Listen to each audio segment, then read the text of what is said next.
સચિન પાટીલ સંવાદદાતા જોડાઈ ચૂક્યા છે। સચિન, એસવીપી હોસ્પિટલનું ઉદ્ઘાટન ટૂંક સમયમાં પ્રધાનમંત્રી ત્યાં ઉપસ્થિત છે, શું અપડેટ? જગદીશ, ઉદ્ઘાટન જે કાર્યક્રમ છે કાર્યક્રમના સમય મુજબ જ પ્રધાનમંત્રી નરેન્દ્ર મોદી અહીંયા પહોંચી ગયા, સાથે મુખ્યમંત્રી વિજય રૂપાણી પણ છે। જે હોસ્પિટલ બનાવવામાં આવી છે સરદાર પટેલ વલ્લભભાઈ હોસ્પિટલ, ને હોસ્પિટલની અંદરની જે ફેસિલિટીઝ છે, જે અદ્યતન સુવિધાઓ છે, અદ્યતન સુવિધાઓ સાથે સજ્જ હોસ્પિટલ છે, એમાં બધા જ પ્રકારની જે સર્જરી છે, બધા જ પ્રકારની જે મેડિકલ સુવિધાઓ છે એ સુવિધાઓ ઉપલબ્ધ છે।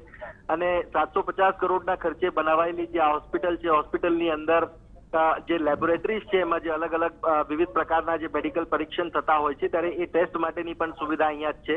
આ સિવાય જે ફાયર એક્ઝિટની વાત કરવામાં આવે તો એ નાનામાં નાની બધી જ પ્રકારની જે સુવિધાઓ છે, સુવિધાઓ પર ધ્યાન આપવામાં આવ્યું છે। અને આ ડ્રીમ પ્રોજેક્ટ કહી શકાય। અને આ ડ્રીમ પ્રોજેક્ટની વાત કરીએ તો એનું જે લોકાર્પણ છે એ લોકાર્પણ આજે પ્રધાનમંત્રી નરેન્દ્ર મોદી દ્વારા થઈ રહ્યું છે। અત્યારે જે હોસ્પિટલ છે, હોસ્પિટલની મુલાકાત લઈ રહ્યા છે।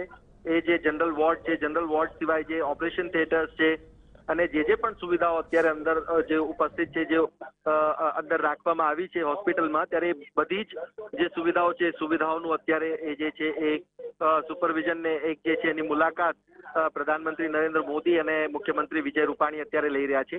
આ જે કાર્યક્રમ છે એ લોકાર્પણ બાદ, હોસ્પિટલના લોકાર્પણ બાદ તેઓ જે ઇવેન્ટ ગાર્ડન છે, ઇવેન્ટ ગાર્ડન ઉપર આવશે અને ત્યાં એક જે સભા છે સભા કરશે। અહીંયા મેડિકલના સ્ટુડન્ટ છે, મેડિકલના જે છાત્રો છે, છાત્રો પણ અહીંયા ઉપસ્થિત છે મોટી સંખ્યામાં, ત્યારે એમને એ સંબોધન પણ કરશે। અને ત્યારબાદનો જે રાબેતા મુજબનો જે કાર્યક્રમ છે, પ્રધાનમંત્રી પોતાના જે શિડ્યુલ છે એ શિડ્યુલ મુજબ આગળ વધશે। જગદીશ।